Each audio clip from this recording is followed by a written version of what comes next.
మన ఈ రాష్ట్ర బడ్జెట్ అనౌన్స్ చేసింది. అది ఎలా ఉంది సార్ మీకు? బ్రహ్మాండంగా ఉందండి. రాష్ట్ర బడ్జెట్ పేద బడుగు బలహీన వర్గాలకి అనుకూలంగా ఏదైతే రోడ్లు వ్యవస్థకు కానీ, అలాగే పంచాయతీరాజ్ వ్యవస్థకు కానీ, ఎడ్యుకేషన్కి కానీ, విద్యా వ్యవస్థకు కానీ అనుకూలమైన బడ్జెట్ ఇది. అంతా నేను ఊహించిన దానికంటే కూడా 3,25,000 కోట్లు బడ్జెట్ అంటే ఇది ఇప్పుడు వరకు మన స్వతంత్రం వచ్చినంత హైయెస్ట్ బడ్జెట్ ఇన్ ఆంధ్రప్రదేశ్. అంటే అంత పెద్ద బడ్జెట్ ఉన్న దాంట్లో ఏమీ లేదు, డొల్ల అని చెప్పి అంటున్నాడు వైసీపీ నాయకులు. ఇంకా దానికి మనం ఏం చెప్పలేమండి. ఆయన డొల్లంటానికి కారణం ఏంటంటే ఆయన ఉన్న డబ్బులు మొత్తం అప్పులు చేసేసి, ఆస్తులు మొత్తం తాకట్టు పెట్టేసి, ఆఖరికి మద్యం తీసేస్తానని చెప్పి మద్యం మీద కూడా 20,000 కోట్ల రూపాయలు ముందుగానే అడ్వాన్స్గా అప్పులు చేసి, గతంలో సబ్సిడీల కోసం 10,500 కోట్ల రూపాయలు అప్పులుగా ఉంచి సబ్సిడీలు ఇవ్వాల్సిన ఎస్సీ ఎస్టీ బీసీలకు ఇవ్వాల్సిన 100 కోట్లు ఇవాళ వచ్చిన ప్రభుత్వం కొంత రిలీజ్ చేసుకుంటా వాళ్ళకి కొద్దిగా ఇచ్చుకుంటా వెళ్తుంది. 10,500 కోట్లు సబ్సిడీల డబ్బులు కూడా ఎస్సీ ఎస్టీ బీసీల డబ్బులు కూడా ఆపేసిన పరిస్థితి.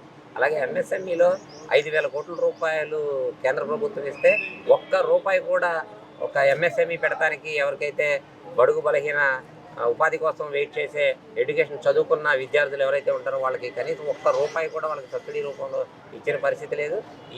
ఈ ప్రభుత్వం వచ్చిన తర్వాత వచ్చిన 5-6 నెలల్లోనే వాళ్ళ సబ్సిడీలతో ఎంఎస్ఎంఈలుగా కింద విద్యార్థులందరినీ ఉద్యోగాలు రాక ఇబ్బంది పడతా ఉంటే ఎంటర్ప్రైనర్స్గా తయారు చేస్తున్న ప్రభుత్వం. కానీ మీరు అలా అంటున్నారు, కానీ ఏం దాంట్లో కేటాయింపులు ఏం లేవు, లబ్ధిదారులు కూడా తగ్గించేస్తున్నారు, అంత డొల్లే అంటున్నాడు కదా. అది ఇక దాన్ని ఎలా ఉంటుందంటే గుడ్డ కాల్చి ముఖం మీద వేసి తుడుచుకో అన్నట్టు ఉంటుంది పరిస్థితి. ఎందుకంటే వీళ్ళకి 40% ఓటింగ్ వేస్తే వీళ్ళు ప్రజల ఉపాధి కోసం లేకపోతే ఏం బడ్జెట్ పెట్టారు, మా నియోజకవర్గాలకు ఏమి ఇచ్చారు, ఆ 40% ప్రజలకు ఏం అన్యాయం జరిగింది, ఏంటి ప్రజలందరికీ ఏం జరుగుతున్నది అని ప్రశ్నించకుండా వీళ్ళ హక్కుల కోసం, వీళ్ళ అధికారం కోసం మాకు ప్రతిపక్ష హోదా కావాలని పోరాటం చేస్తున్నారు తప్ప ప్రజల కోసం పోరాటం చేసే పరిస్థితి వాళ్ళ దగ్గర లేదు. అంటే నాకు అవకాశం ఇవ్వరు కాబట్టి నేను రావట్లేదని చెప్పి అంటున్నాడు. రానప్పుడు మొత్తం మానేయాలి కదా, మళ్ళీ మధ్యలో ఒక రోజు రావడం ఎందుకు? మొత్తం మానేస్తే సస్పెండ్ అవుతారు కదా.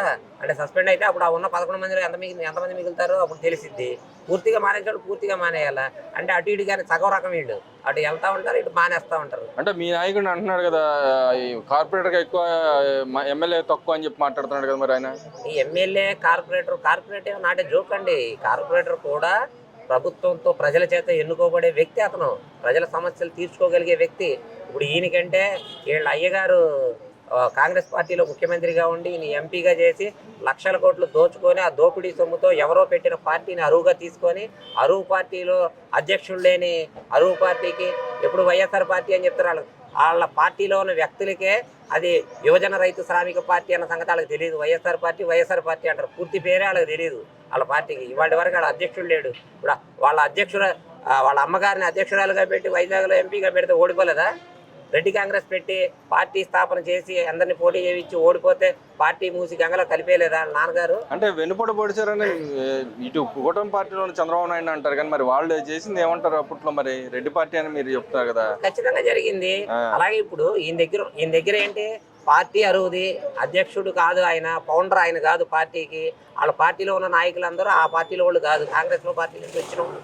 అలాగే జనసేన పార్టీ ఒక మధ్యతరగతి కుటుంబీకుడైనటువంటి ఒక పోలీస్ అధికారి కొడుకుగా మధ్యతరగతి కుటుంబం నుంచి వచ్చి ఎటువంటి రాజకీయ అనుభవం లేకుండా రాజకీయ అరంగేట్రం చేసి ఒక్కొక్క అడుగు ముందుకేసుకుంటూ ఉద్యమాలు చేసుకుంటూ పోరాటాలు చేసుకుంటూ ప్రజల తరపున నిలబడి ప్రజల కోసం మెప్పించి ప్రజలతో ఎన్నుకోబడి వాళ్ళ రాజ్యాంగంలో రాజ్యాధికారాన్ని పంచుకునే పరిస్థితికి వచ్చాడు. అంటే ఒక సామాన్య వ్యక్తి ఇంత ఎత్తు ఎదగడానికి ఎంత కష్టపడాలో సామాన్య ప్రజలందరూ చూశారు. ప్రజలు చూసి గుర్తించి ఓట్లు వేశారు కాబట్టి వాళ్ళు ఆ స్థాయికి వచ్చాడు. కానీ ఆయన అంటున్నాడు, నాకు ప్రతిపక్షం అక్కడ హోదా ఇవ్వాల్సిందే, ఎక్కడ క్లాజులు లేవు, ఎక్కడ రాసి లేదు, రాజ్యాంగంలో రాసి లేదు, నాకు ఇవ్వాల్సిందే పదే ఎందుకు పట్టుబడుతున్నాడు అంటారు. జర్మనీలో ఇస్తారని చెప్పారు కదా మా నాయకుడు. జర్మనీ వెళ్తే ఇస్తారు. ఆయనకి ప్రతిపక్ష హోదా, ఆయన ప్రజల గురించి మాట్లాడాలనుకోండి. మాకు ఏ హోదాతో మేము మాట్లాడాము ఆ రోజున? ప్రజల్లో నిలబడి మాట్లాడలేదా? మమ్మల్ని ఎన్ని ఇబ్బందులు పెట్టారు, ఎన్ని అరెస్టులు చేశారు, ఎన్ని నిర్బంధం చేశారు, ఆఖరికి ఆంధ్రప్రదేశ్లో ఎంట్రీ కానివ్వని చెప్పి అంటే రోడ్డు మీద పడుకొని నిరసన తెలియజేసి వచ్చిన వ్యక్తి మా నాయకుడు. అందుకని ఒక నిజాన్ని మాట్లాడాలన్నా, ప్రజల కోసం సంక్షేమం కోసం మాట్లాడాలన్నా, ప్రజల తరపున పోరాటం చేయాలన్నా ప్రతిపక్ష హోదా అవసరంలా, ప్రతిపక్ష హోదా ఉండి చేసామా మేము? ఆ రోజు అసెంబ్లీ గేటు కూడా తాకనేమో అని చెప్పారు. మరి అసెంబ్లీ పనికిరాదన్నప్పుడు, బయట మాట్లాడతామన్నప్పుడు అసెంబ్లీలో ప్రతిపక్ష హోదా ఎందుకు ఇంకా ఆయనకి? అంటే నాకు ఇస్తే వస్తా అంటున్నాడు, కానీ ఎందుకని ప్రజలు ఇవ్వలేదని మీరు చెప్తున్నారు. ఆయన నాకు ఇస్తే వస్తా అంటాడు. ఇస్తానని చెప్పి అన్నారు కదా, ప్రతిపక్ష హోదాలు మైక్ మాట్లాడడానికి టైం కావాలన్నారు. ఆ. వాళ్ళ పార్టీలో నాయకుడిగా ఉన్న, ఎంపీగా ఉన్న వ్యక్తి వాళ్ళ ఉమ్మడి పార్టీలో డిప్యూటీ స్పీకర్గా ఎదిగారు ఆయన, రఘురామకృష్ణరాజు గారు. నా టైం నేను ఇస్తాను, సమయం మాట్లాడి ఏం మాట్లాడతావు అని చెప్పి సపోర్ట్ చేస్తానని చెప్పి చెప్తా ఉన్నాడు కదా వైసీపీ నుంచి. మీరు వస్తే మరి ఎందుకని అంటారు? ఆ భయం ఎందుకని అంటారు ఆయనలో? ఎందుకని ఏదో ఈ వంకలేనమ్మ దొంగ పట్టుకుని ఏడ్చిందంట, అలా ఉన్నాడు పరిస్థితి. ఎందుకంటే ప్రజల తరపున పోరాటం చేయాలి, ప్రజల తరపున మాట్లాడాలి.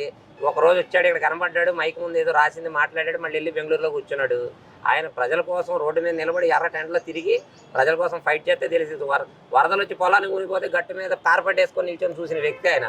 అలా ఉంటుంది ఆయన పరిస్థితి. ఏదో గోల్డెన్ స్పూన్తో పుట్టినట్టు లక్షల కోట్లు దోపిడీ చేసి ఆయన నిజాయితీ పరుడు అయితే నేను ఛాలెంజ్ చేస్తున్నా మీ మీడియా ద్వారా. 11 సంవత్సరాలు అయింది ఆయన మీద కేసు వేసి 18 నెలలు జైల్లో ఉండొచ్చి, దాన్ని ఇప్పుడు ఖాళీగా ఆ ప్యాలెస్లో పడుకోపోతే కోర్టుకు వెళ్ళి నిర్దోషిగా నిరూపించుకొని నేను నిర్దోషిని ప్రజల ముందుకు రమ్మానండి. అప్పుడు ప్రజలు ఓట్లేస్తారు. అది ఎందుకు చేయలేకపోతున్నాడు ఆయన? చేత లోపల వేస్తారు కాబట్టి, జైలు వేస్తారు, ఉన్న సొమ్మంతా వసూలు చేస్తారు కాబట్టి. తెలిసే చేయట్లేదు. నేనేం చేయలేదు అంటాడు. అక్రమాస్తులు నేనేం కోర్టు చెప్పమనండి, అది కోర్టు చెప్పమనండి. ముడ్డి పక్కన ఉన్న విజయవాడ కోర్టుకు వెళ్లకుండా 5 సంవత్సరాలు కోడికత్తి సీని జైల్లో పెట్టించాడు. బెయిల్ వచ్చే వ్యక్తిని ఆపేసి, దళితులు అంటే అంత చులకన అతనికి. దళితులు మళ్ళీ దళిత పక్షపాతి అంటారు. వాళ్ళ ఎమ్మెల్సీ వచ్చి డోర్ డెలివరీ మర్డర్ చేసి ఎమ్మెల్సీ డోర్ డెలివరీ ఎత్తే ఆ రోజున అతను సస్పెండ్ చేయాల్సింది పోయి ఆయనకి విప్పిచ్చాడు తీసుకెళ్ళి. అంత దుర్మార్గ వ్యక్తి అతను. రౌడీ షీటర్లు మన సినిమాలో చూస్తుంటాం కదా, అరే నువ్వు ఒక నాన్ని చంపొస్తే లేదా అతను కొట్టొస్తే నీకు ఇది ఇస్తానని చెప్పి పలహారం పంచినట్టు.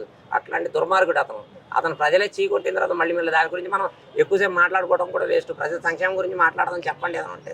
అదేవిధంగా చూసుకుంటే మీ పార్టీ ఆవిర్భావ దినోత్సవం రాబోతుంది. దాంట్లో ఏం డెసిషన్ తీసుకోబోతున్నారు, ఎలా ఉండబోతుంది? అది మా అధ్యక్షుల వారి నుంచి మేము కూడా 5.5 కోట్ల మంది ప్రజల తరఫున 12,46,000 మంది సభ్యత్వం తీసుకున్న పార్టీ జన సైనికుల తరపు నుంచి నేను కూడా ఒక సైనికుడిగా, పార్టీ నాయకుడిగా ఆయన నోటెమ్మట వినాలని ఊవిళ్ళూరుతా ఉన్నాను. మా అధినాయకుడు పార్టీలో అధికారంలో రాగానే మొట్టమొదటిసారే వరల్డ్ రికార్డుతో 13,500 పంచాయతీలు ఒకే రోజు గ్రామ సభలు పెట్టి ఇవాళ 4,600 కోట్లతో గ్రామ సభల ద్వారా వచ్చిన నిధులతో ఆ రోడ్లు వేసుకుంటా సర్పంచులకి అధికారాలు ఇచ్చి చెక్ పవర్లు ఇచ్చి అంత షార్ట్ పీరియడ్లోనే అంత విధిగా ప్రజల సంక్షేమం కోరుతూ ప్రజలకు అనుకూలంగా ఉన్న వ్యక్తి పవన్ కళ్యాణ్ గారు. అలాంటి వ్యాఖ్యలు మొత్తం రేపు సభలో వినాలని చెప్పి నేను కూడా. అంటే ఇప్పుడు మీరు గవర్నమెంట్లో పార్ట్గా ఉన్నారు, ప్లస్ మీ సంస్థాగతంగా బలోపేతం చేసుకుంటేనే రాష్ట్ర గవర్నమెంట్కి ఏం సజెషన్లు ఇచ్చే అవకాశం ఉందంటారు? అదంతా మా అధినాయకుడు పవన్ కళ్యాణ్ గారు, డిప్యూటీ సీఎం గారు చూసుకుంటారు. ఖచ్చితంగా మేము కలిసి జోడీగా వెళ్తున్నాం. ఆ ముఖ్యమంత్రి గారు, డిప్యూటీ సీఎం గారు ఇద్దరు చర్చించుకొని ఏ సమస్యల మీద ఎలా చేయాలి, ఏ సమస్యలు ఏం కావాలని, వీళ్ళ వనరులు ఏదన్నా సమకూరలేకపోతే పెద్ద దిక్కుగా ఉన్న మోదీ గారి దగ్గరికి వెళ్ళి ఇద్దరు మాట్లాడుకొని వాళ్ళ సమస్యలకు సంబంధించి ఆయన దగ్గర నుంచి కూడా నిధులు తెచ్చుకొని ఆంధ్రప్రదేశ్ని పరుగులు పెట్టిస్తూ ఉన్నారు. ఓ పక్కన అమరావతిని ముఖ్యమంత్రి గారు చూస్తూ ఉన్నారు, గ్రామాలు మొత్తం పవన్ కళ్యాణ్ గారు చూస్తూ ఉన్నారు, అర్బన్ ఏరియా మొత్తం లోకేష్ గారు చూస్తూ ఉన్నారు. ఆంధ్రప్రదేశ్ని రాబోయే 5 సంవత్సరాల్లో స్వర్ణాంధ్రప్రదేశ్గా తీర్చిదిద్దడానికి మా కళ్ళ ముందు కనబడతా ఉందని చెప్పి అందులో ముఖ్యమంత్రి గారు కూడా 2047 విజన్తో ముందుకెళ్తా ఉన్నారు. గతంలో 2020 విజన్తో హైదరాబాద్ని డెవలప్ చేసి ప్రజలకు అందించారు. అలాగే వాళ్ళ అమరావతిని కూడా చంద్రబాబు నాయుడు గారు, నరేంద్ర మోడీ గారు, పవన్ కళ్యాణ్ గారి ఆధ్వర్యంలో అమరావతి కూడా రేపు పర్యటన వెళ్ళబోతుందని చెప్పి ఈ సందర్భంగా తెలియజేస్తారు. అదే నాగబాబు గారికి ఎమ్మెల్సీ ఇచ్చారు, దాన్ని ఎలా చూస్తారు? రేపు ఆయన పాత్ర ఎలా ఉండబోతుంది పార్టీలో? ఖచ్చితంగా అండి, నాకు తెలిసి వాళ్ళ తమ్ముడిని మించిన అన్నయ్యగా ఆయన ఖచ్చితంగా ప్రజలకు సేవ చేయడానికి ముందుంటారు. ఆ అన్నయ్య గారి, తమ్ముడు గారి సూచనలతో ఆయన కూడా ముందుకెళ్తారని చెప్పి మాకు కూడా నాగబాబు గారితో మంచి అనుబంధం ఉంది. చాలా మంచి వ్యక్తి, ఉన్నత భావాలు కలిగిన వ్యక్తి, ఆయన కమ్యూనిస్టు భావాలు కలిగిన వ్యక్తి. పవన్ కళ్యాణ్ గారు కూడా చాలా సందర్భాలు మాకు చెప్పినట్టు నా గురువులా, అన్నయ్య కంటే కూడా నా గురువుగా ఎక్కువ ఆయన ఉంటారని చెప్పి నాగబాబు గారిని సంబోధించడం జరిగింది. అంటే మినిస్ట్రీ ఏమైనా వచ్చే అవకాశం ఉందనుకుంటున్నారు? అవన్నీ అధినాయకుడు విషయాలండి, మాకు సంబంధించినవి కాదు. అంటే మీ రకంగా మీరు ఏమైనా కోరుకుంటున్నారా? వస్తే మంచిదని మేము కోరుకుంటాం. ఇంకొక అన్నయ్య కూడా మంత్రిగా ఉంటే మేము సంతోషపడే వాళ్ళలో మొదటిగా ఉంటాం మేము.